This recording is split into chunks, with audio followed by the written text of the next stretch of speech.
நகராட்சி நிர்வாகம் குடிநீர் வழங்கல் துறை பணி நியமனங்களில் முறைகேடு புகார் எழுந்திருக்கக்கூடிய நிலையில் எதிர்க்கட்சித் தலைவர் எங்கும் ஊழல் எதிலும் ஊழல் என்று ஊரை அடித்து உலையில் போடுகிறது திமுக என தன்னுடைய குற்றச்சாட்டை முன்வைத்திருக்கிறார்.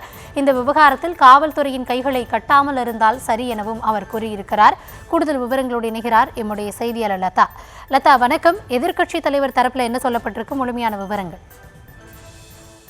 எங்கும் ஊழல் எதிலும் ஊழல் என்று திமுக அரசை குறிப்பிட்டு அதிமுக பொதுச் செயலாளர் எடப்பாடி பழனிசாமி பதிவு ஒன்றை வெளியிட்டிருக்கிறார். அவர் வெளியிட்டிருக்கும் பதிவில், எங்கும் ஊழல் எதிலும் ஊழல் என்று ஊரை அடித்து உலையில் போடும் இந்த திமுக ஆட்சியின் நகராட்சி நிர்வாகம் மற்றும் குடிநீர் வழங்கல் துறைகளில் காலியாக இருந்த பல்வேறு பதவிகளுக்கு புதிய ஊழியர்களை நியமிக்க நடைபெற்ற தேர்வில் முறைகேடுகள் நடைபெற்று இருப்பதாகவும் இதில் சுமார் 800 கோடி ரூபாய்க்கு மேல் பண பரிமாற்றம் நடந்திருப்பதாகவும் புகார்கள் எழுந்திருப்பதாக குறிப்பிட்டிருக்கிறார். மேலும் தமிழகத்தில் பல்வேறு பகுதிகளில் வருமான வரித்துறையும் அமலாக்கத்துறையும் நடத்திய சோதனைகளின் விளைவாக இந்த ஊழல் கண்டுபிடிக்கப்பட்டதாக தெரிகிறது என்றும், ஜாப் ராக்கெட் முறையில் நடைபெற்ற இந்த ஊழலில் திமுக அரசின் இந்த துறை அமைச்சர் நேரு மற்றும் அவரது சகோதரர்களின் நிறுவனங்கள் அதிகாரிகள் இணைந்து வேலை வாய்ப்புக்காக முயற்சித்தவர்களிடம் 25 லட்சம் முதல் 35 லட்சம் வரை லஞ்சமாக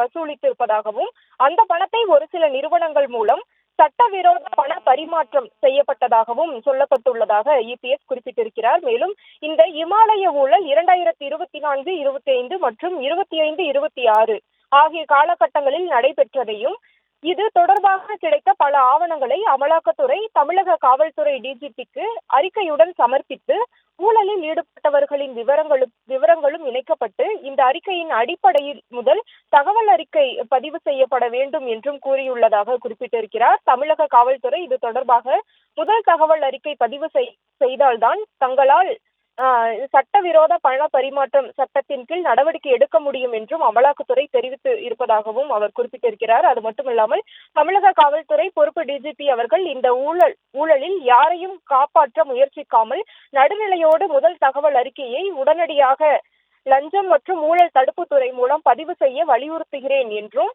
முதலமைச்சர் காவல்துறையின் கைகளை கட்டாமல் இருந்தால் சரி என்றும், அரசு பணி என்பது பல்வேறு இளைஞர்களின் கனவு, அந்த கனவை நனவாக்க இரவு பகல் பாராமல் போராடி கொண்டிருக்கும் அவர்களின் உழைப்பை தங்களின் கமிஷன் கொள்ளைக்காக சிதைக்கும் திமுக அரசுக்கு ஊழ்வினை உறுத்து வந்து ஊட்டும் என்றும் இபிஎஸ் கடுமையாக சாடி அந்த பதிவை வெளியிட்டிருக்கிறார். விவரங்களுக்கு நன்றி லதா.